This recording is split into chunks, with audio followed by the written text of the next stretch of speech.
Kemudian Allah memberikan janjinya bahawa pada waktu yang begitu tertekan ini, Allah memberikan jaminan bahawa Allah akan memberikan rasa ketenangan kepada Nabi sallallahu alaihi wasallam dan menguatkannya dengan bantuan tentera. Kalau kita belajar sejarah, dalam hijrah Nabi sallallahu alaihi wasallam ketika itu, sewaktu Nabi bersembunyi dalam gua, mereka dapat menjejaki Nabi SAW sampai ke pintu Gua Sur. Tetapi sewaktu mereka nak masuk di situ, mereka nampak labah-labah sedang membina sarangnya dan burung merpati sedang mengeramkan telurnya. Jadi mengikut logiknya mengatakan mustahil Nabi SAW dan Abu Bakar bersembunyi dalam gua kerana dua makhluk ini. Jadi secara tidak langsung kita boleh faham di sini bahawa labah-labah dan burung ini sebenarnya adalah malaikat ataupun yang kita sebut sebagai tentera Allah, yang kamu tidak melihatnya, maknanya kita tak nampak dia dalam bentuk yang hakiki, tapi nampak dalam bentuk yang zahir.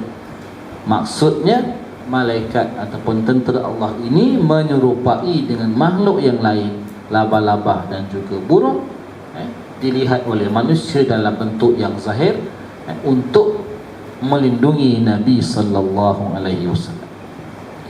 Dalam hadis yang lain ada menceritakan bagaimana Nabi sallallahu alaihi wasallam ini mendapat kekuatan dari sudut ketenangan jiwa. Dalam sebuah hadis, para sahabat melaporkan bahawa betapa beraninya Nabi sallallahu alaihi wasallam, terutamanya sewaktu mereka menghadapi saat-saat getir dalam peperangan, seperti dalam peperangan Uhud. Dalam perang Uhud kan kita belajar dalam sejarah, ramai orang kata tentera Islam kalah, tapi saya selalu betulkan tentera Islam tak kalah buat selama-lamanya. Sebenarnya perang Uhud itu berlaku 3 pusingan. Pusingan yang pertama, tentera Islam menang. Pusingan yang kedua, tentera Islam kalah. Tapi pusingan yang ketiga, tentera Islam menang balik semula. Jadi bila itu barulah masuk second round. Itulah yang selalu disebut tentera Islam mengalami kekalahan. Tapi sementara, kerana kealpaan tentera pemanah yang berada di bukit pemanah, Nabi dah pesan, korang ni jangan turun, tunggu arahan. Sekalipun kata Nabi, kalau kamu nampak burung gagak turun makan mayat, makan bangkai, kamu jangan turun. Nabi dah nampak bayang-bayangnya. Tetapi oleh kerana ketamakan sebahagian tentera pemanah ini, mereka berebut harta rampasan. Ketika itulah Khalid bin Al-Walid yang belum lagi Islam pada waktu itu, dengan pasukan tentera berkudanya, lari daripada arah belakang bukit dan serang pasukan pemanah ini dari arah belakang, dan mereka menguasai bukit pemanah. Dan ketika itulah yang disebut dalam sejarah Nabi sallallahu alaihi wasallam bertahan. Dalam hadis mengatakan, kami nampak Nabi tenang mempertahankan perjuangan ini dan kami bersembunyi belakang Nabi. Betapa beraninya dan tenangnya hati Nabi sallallahu alaihi wasallam, sebab Nabi yakin dengan janji Allah Subhanahu wa taala. Dan selepas itulah tentera Islam apabila mendengar bisikan ataupun laungan-laungan yang mengatakan Muhammad qad mat, Muhammad telah mati. Ada riwayat mengatakan itu adalah laungan syaitan untuk propaganda melemahkan semangat umat Islam. Lalu bangkitlah Nabi sallallahu alaihi wasallam. Nabi bangkit atas bukit pemanah tadi. Nabi kata, Anan nabiyyu Ibnul Muttalib, anan nabiyyul la kazib. Akulah Nabi, akulah cucu kepada Abdul Muttalib, akulah Nabi yang tidak sama sekali akan berbohong. Jadi bila sahabat nampak Nabi bangun, cakap aku Nabi, aku yang berani, aku tak pernah tipu, semua sahabat pun naik semangat. Akhirnya mereka lawan dan mereka menang dalam peperangan Uhud. Sebab kalau kita kata tentera Islam kalah pada waktu itu, sudah tentulah orang-orang kafir Quraisy Mekah ini akan terus masuk ke Madinah. Tetapi kita tak pernah jumpa fakta mengatakan orang Islam sebenarnya diserang oleh tentera Quraisy yang datang dari arah Mekah bertemu di Uhud. Akhirnya mereka balik, tapi dengan rasa bangga, puas hati sebab mereka pernah juga menang sedikit. Dan Nabi sallallahu alaihi wasallam pun menguruskan kembali sahabat-sahabatnya, termasuklah menguruskan jenazah bapa saudaranya Hamzah bin Abdul Muttalib radhiyallahu anhu. Sebab itu kita katakan di sini bahawa hijrah ini adalah sesuatu yang sangat penting, suatu peristiwa yang besar, kerana semua yang berlaku dalam sejarah hidup Nabi sallallahu alaihi wasallam ini bersifat mengubah lakaran sejarah, mencetuskan satu perubahan yang besar dan meninggalkan kesan yang mendalam. Semuanya ini bertolak daripada hijrah Nabi sallallahu alaihi wasallam. Kenapa? Kerana dengan hijrah lah baru kita katakan bahawa Nabi menjadikan Islam ini sebagai suatu yang amali, bukan lagi teori. Nabi membuktikan bahawa Islam ini boleh berfungsi sebagai satu dasar sistem pentadbiran sebuah negara. Ini yang dibuktikan oleh Nabi sallallahu alaihi wasallam.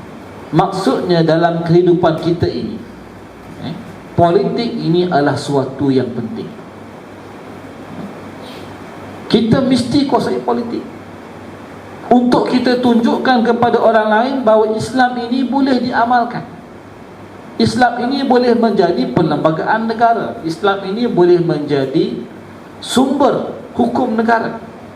Islam ini boleh menjadi amalan ataupun boleh menjadi perundangan untuk semua golongan manusia. Jadi di sinilah menggambarkan tentang pentingnya hijrah Nabi sallallahu alaihi wasallam, yang membuktikan tentang Islam ini bukanlah sekadar teori dalam kitab-kitab kuning, tetapi ia sebenarnya sesuatu yang hidup, sesuatu yang relevan, yang masih boleh berlaku sampai ke hari ini. Cuma barangkali hari ini kita lihat kebangkitan Islam ini, dia berlaku dalam keadaan yang kita panggil bertadarus, berperingkat-peringkat, sedikit demi sedikit. Kerana sebelum ini umat Islam juga dikikis ataupun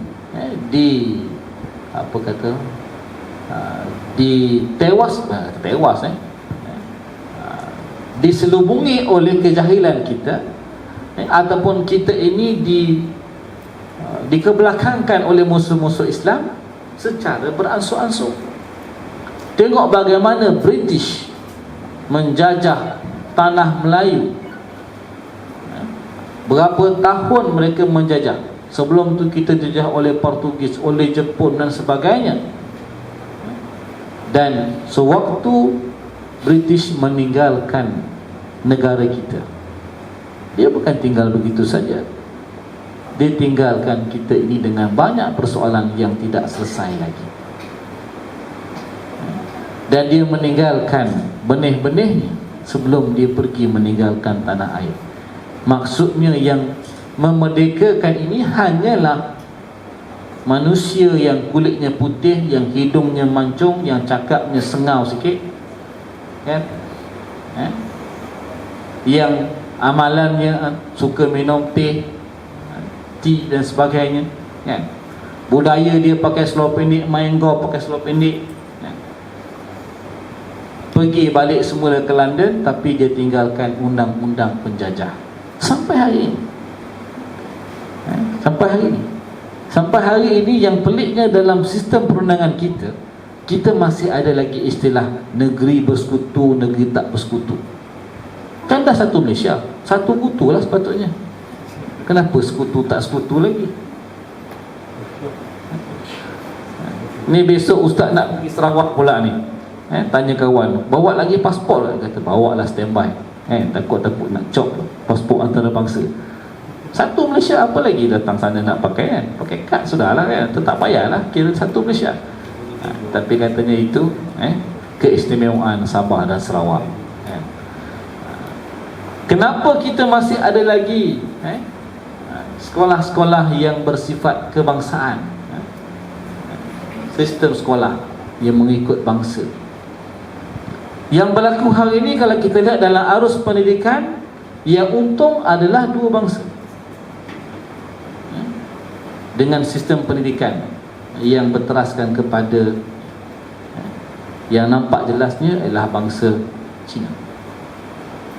Sampai kita pun setengah-setengah tu hantar nak kita pergi sekolah, dia nak belajar bahasa dia kan, boleh pandai tahu budaya dia dan sebagainya, pandai matematik dah, rajin lah, macam-macam lah kita nak. Yang agak terkebelakang adalah bangsa India. Sekolah Tamil jarang orang Melayu hantar anak pergi sekolah Tamil. Orang Cina pergi sekolah Tamil mungkin tak ada. Yang ketiga, orang Melayu, kita tak nama sekolah Melayu, kita nama sekolah agama. Itulah jalan dari sudut pendidikan kita nak sediakan ini untuk orang Melayu semua.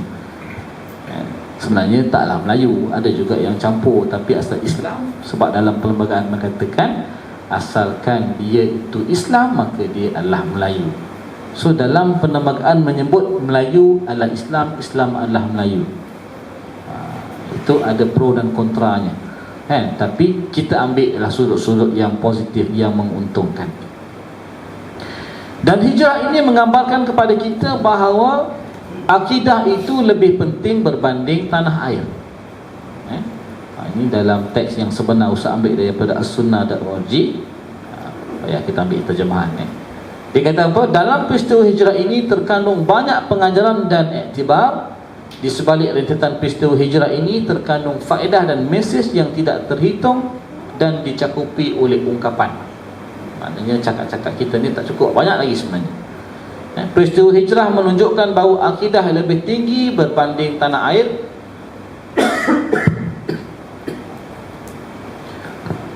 Tauhid lebih tinggi daripada rumah kediaman.